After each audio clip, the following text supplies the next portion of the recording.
বন্ধুরা সব কেমন আছেন? আশা করছি ভালোই আছেন।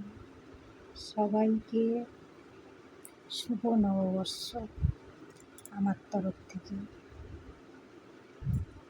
পয়লা বৈশাখ সকলের ভালো কাটুক, আনন্দে মজায় কাটুক। এরকম পয়লা বৈশাখ ঠিক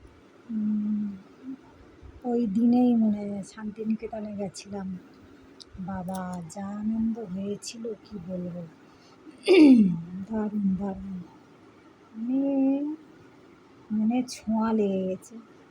উফ। তো যাই হোক, তাহলে আপনারা সবাই ভালো আছেন, আজ ভালো মন্দ খাচ্ছেন সবাই।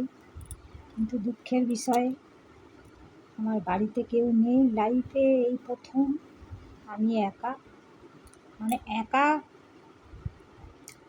অন্ন গ্রহণ করলাম, একা একা, এতটা বয়সে। তো যাই হোক, কম করে আমার বয়স হলো 52 বছর। আমার বিশ্বাস করবেন কিনা জানি না, সত্যি বলছি, আমার 52 বছরে পড়েছি। তো যাই হোক, এই 52 বছর বয়সে আমি এই প্রথম একা খেলাম। অন্য একা খাওয়া আলাদা, আর এই পয়লা বৈশাখের দিনে এই যে আমাদের একটা বাঙালির বড় উৎসব আজকে, গান বাজনা চারিদিকে, খাওয়া দাওয়া আড্ডা সব কিছু নিয়ে, তো এটা চলতেই থাকে আজকের দিনে। তো যাই হোক, আমি একা, যদি তোর ডাক শুনে কেউ না আসে তবে একলা চলো রে, কিন্তু আমি একা আজকে খেলাম। আমার নিজের হাসিও লাগছে, আবার খারাপও লাগছে। তো যাই হোক, তো মাঝে মাঝে এই যে একা খাওয়া দাওয়া, এটাও খারাপ মজা নয়, হাসি লাগছে আমার। যাই হোক, তো চিংড়ি মাছ, সয়াবিন, আলু দিয়ে বিরিয়ানি করেছি, যেটা মাথায় এসছে আর কি। পায়েস করতাম, কালকে দুধ নিয়ে এসেছিলাম, ফুটিয়ে রেখে দিয়েছিলাম। সত্যি কথা বলতে 2.5-3 কেজি আমাদের চিনি আনা হয়। চিনি ফুরিয়ে গেছে। এবারে মার্কেটে যাব কি, যাওয়া হয়নি কালকে। আমি বলি তাহলে দোকান থেকে 500 কি 1 কেজি নিয়ে নেব। ছেলেটাকে বললাম, সে বলে আমি দোকান পেরিয়ে চলে এসেছি, কিন্তু ভুলে গেছি মা। বাড়ি এসে বলছে, বলে আমি আর যাইনি, দুধ ফুটিয়েই রেখে দিয়েছি, কিন্তু আজকে নিয়ে এসছে। এটা কালকেকার ঘটনা বলছি, রাত্রিরে দুধ গাড় করে ফুটিয়ে রেখেছি। আমি বলি খালি চালটা সিদ্ধ করব, দুধটা ঢেলে দেবো, চিনিটা দেবো, এইটাই প্ল্যান ছিল। তো যাই হোক, আজকে নিয়ে এসছে, কিন্তু বানাইনি। সত্যি কথা যেটা, বানাইনি কেন, ওরা দুজনে নেই, ওই জন্যই বানাইনি। বিরিয়ানি বড় এক ধামবাই ডেকচিতে আমি বানিয়েছি, কিন্তু অল্প, ঠিক আছে। ওই 3-4 জন খাবার মতন। তো আমি একটু খেলাম।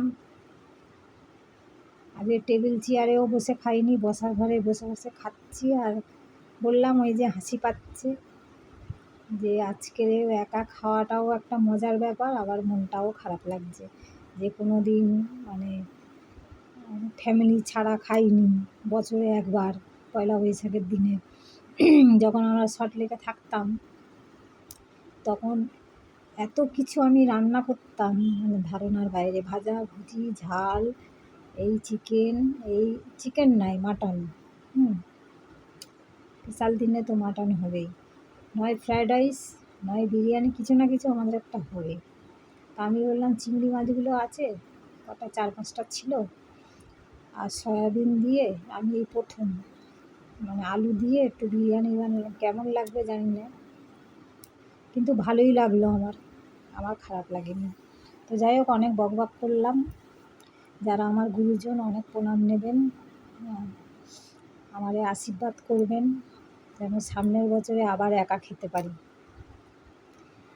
আর যারা আমার ছোটো, অনেক ভালোবাসা নিও। যারা আমার ভিডিও দেখেন বা না দেখেন, অনেক ভালোবাসা রইল।